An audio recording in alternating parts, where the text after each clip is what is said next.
Imagine finally crossing something off your list. You did the work, you saved the money, so why does it not feel finished? Why does it feel like one wrong move, one unexpected email, one expense you didn't plan for could just knock you backwards? If you're new here, welcome. I'm in my 40s building financial independence after paying off a lot of debt and finally figuring out what worked for me. This channel is for late starters who want clarity, steady progress, and a realistic path to financial independence, and who also want help to build it alongside someone who's actually doing it. In this video, we're going to be talking about why financial safety still feels fragile and how to know when this phase is actually done.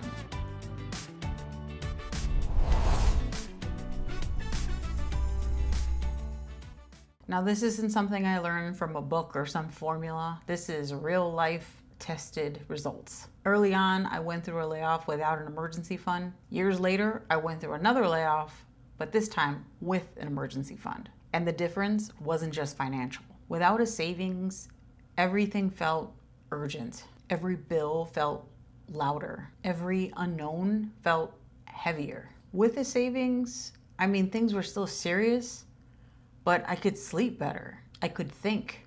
I could plan. I wasn't reacting from panic anymore. I had the funds to actually make me sleep better at night. That contrast is what got me to completely reframe my thinking on what an emergency fund actually is. Here's where most people get stuck. We assume once we save money, safety just naturally clicks into place. So when it doesn't, we still feel tense and on edge. And then we assume the problem is just the amount.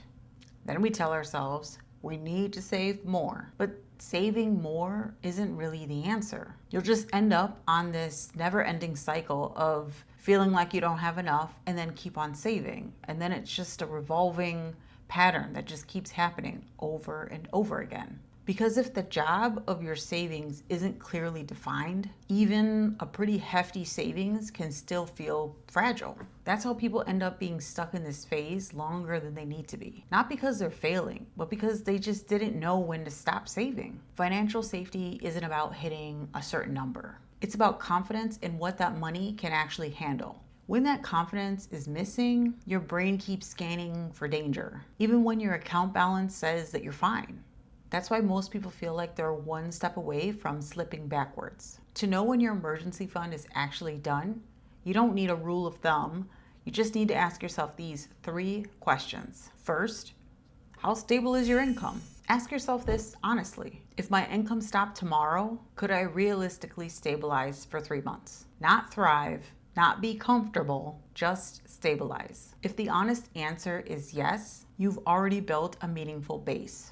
And if you're not really sure on how to answer this question, what this essentially is asking is, if you were to be laid off, or if you were to pause your income for whatever reason, how realistic would it be that you could survive for 3 months? That would mean you still need food to eat, you still need to pay your rent or your mortgage, you still need to pay your electricity bill. The main bills, would you realistically be able to survive and be stable for 3 months? That's what you would need to ask yourself. If the answer is no, it doesn't mean you're behind. It just means you have some work to do. Second question, how much flexibility does your fixed expenses leave you? Some costs are easily to adjust, others aren't. If housing, insurance, or debt payments take up most of your income, even a short disruption can create pressure quickly. This is often where people realize they need more than just a bare minimum buffer, because their fixed expenses don't bend easily. If some of your expenses are bendable, where you can pause it or somehow be able to go without it, then you're a little bit more flexible. But if the majority of your fixed costs are truly fixed and you cannot bypass it, adjust it, or pause it, then you need to keep that into consideration when you go ahead and create your emergency fund. Third question, how long would recovery realistically take? Not ideally, not best case scenario, realistically. This is where people start playing a guessing game on, oh, I think I'll be okay, without actually sitting down and figuring out how much their monthly costs are month to month. Because once that layoff hits and you're not prepared, it's gonna get real super fast. So if replacing income for you would take months and not weeks because of your role, your industry, or timing, or maybe you just have a specialized job. Your emergency fund would need to reflect that. This step isn't about being conservative, it's about being honest. And what that would look like is go do a job search for your specific field or your specific job title. How many postings are out there? You can look on glassdoor.com and check out what's the average hiring time. You can look at comments on what it looks like on their interview process, how long that typically takes, how long companies are getting back to individuals. I mean, you can base this out as detailed as you want to be, but what you don't want to do is assume, because typically, especially now, it's taking a lot longer, especially with AI. A lot of times it's not a human being reading resumes anymore, so you need to stand out or actually know somebody in the company would be your best bet. So would you realistically be able to find a job in the next 2 weeks, or would you think that it's going to take you a little bit of time to actually get out there, write your resume, because some people don't even have a resume ready, and then you have to send out the resume, get some callbacks, go on the interview?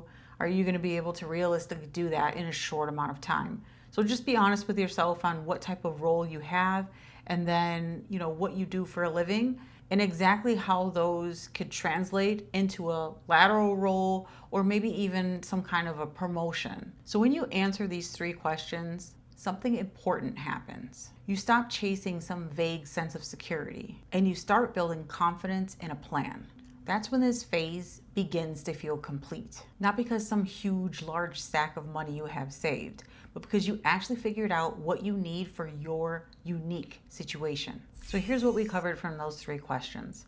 Stability, income you can realistically stabilize from. Flexibility, how much room does your fixed expenses allow you? And finally, recovery. How long does it realistically take for you to get back on your feet? When those 3 align, your emergency fund feels complete.